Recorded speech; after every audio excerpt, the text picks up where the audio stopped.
persuaded American politicians the most humane method of executing condemned criminals should be with alternating current, generated by Westinghouse machines.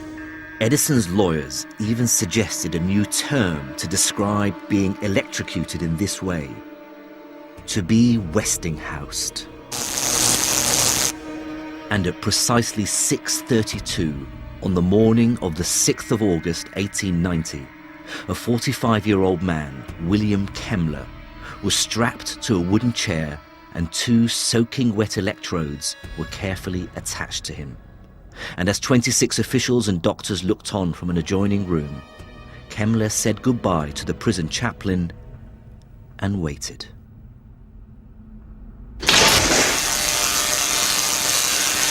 The execution of William Kemmler marked the lowest point in the War of the Currents, but it wouldn't quite mark the end, because Nikola Tesla was about to do something that had never been seen before, something so wondrous and daring that it would live on forever in the memories of those who saw it.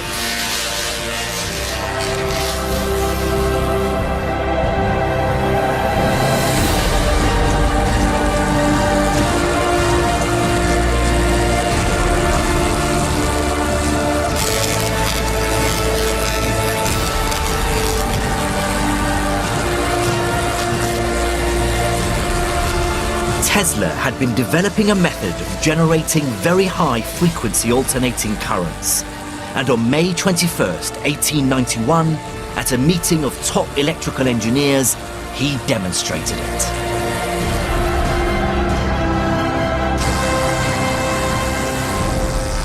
In an almost magical display of awesome power and wonder, and without wearing any safety chainmail or mask, tens of thousands of volts produced by a Tesla coil passed across his body and through the end of a lamp that he was holding.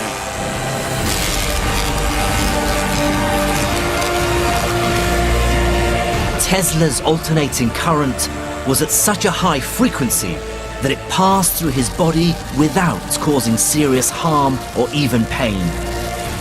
His demonstrations showed that if handled correctly, alternating current at extremely high voltages could be safe. The war of the currents had been won by Westinghouse and Tesla.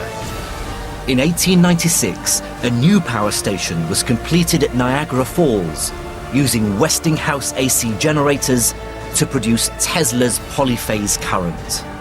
Finally, huge amounts of power could be transmitted from the falls to nearby Buffalo.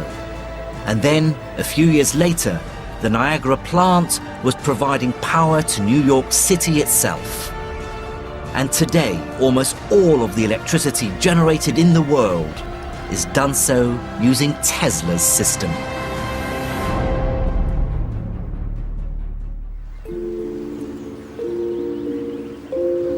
But Tesla's story doesn't end in fame and fortune.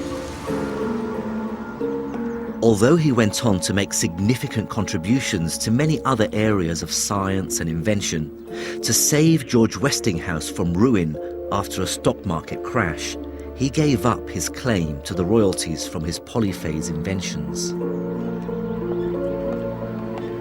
Nikola Tesla was a uniquely talented man, and we owe him so much. But he was also hugely complicated, and sadly later in life he became more and more troubled. He was fixated with the number 3, counting it out loud as he walked, and he developed strange phobias with germs and with women wearing pearl jewelry.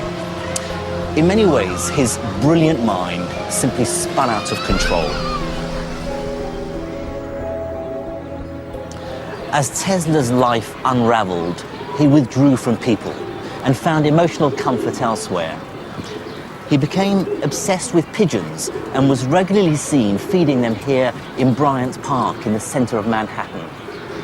He even fell in love with one particularly unusual white bird, and when it died, he was left heartbroken.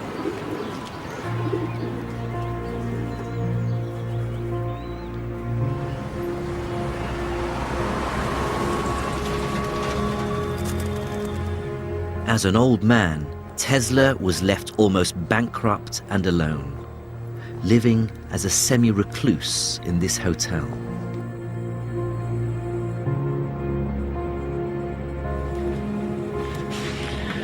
His last years were spent here in room 3327 of the New Yorker Hotel, sad, confused, destitute.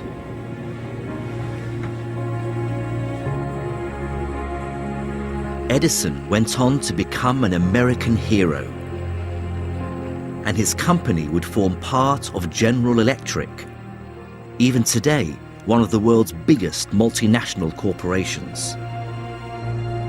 In January 1943, the story of Nikola Tesla was coming to an end. But looking out across the Manhattan skyline for the very last time, he saw a sky lit up with twinkling lights and 1 million lives transformed by his genius.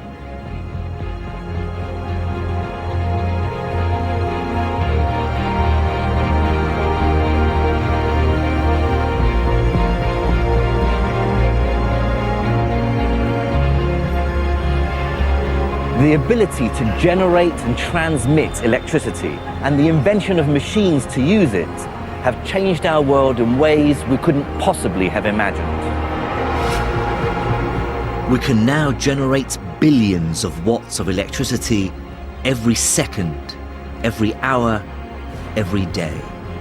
And whether we do it using coal, gas, or nuclear fission, power stations all rely on the principles discovered and developed by Michael Faraday, Nikola Tesla, and all the other early electrical engineers from an amazing age of invention. We now take electricity for granted and have forgotten how magical and mysterious a force it once was. But there's something we should never forget. Today, without it, the modern world would collapse around us, and our lives would be very, very different.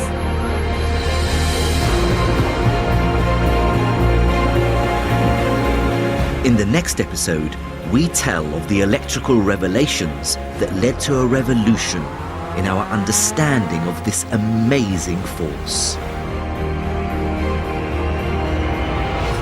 To find out more about the story of electricity and to put your power knowledge to the test, try the Open University's interactive energy game. Go to bbc.co.uk/electricity and follow links to the Open University.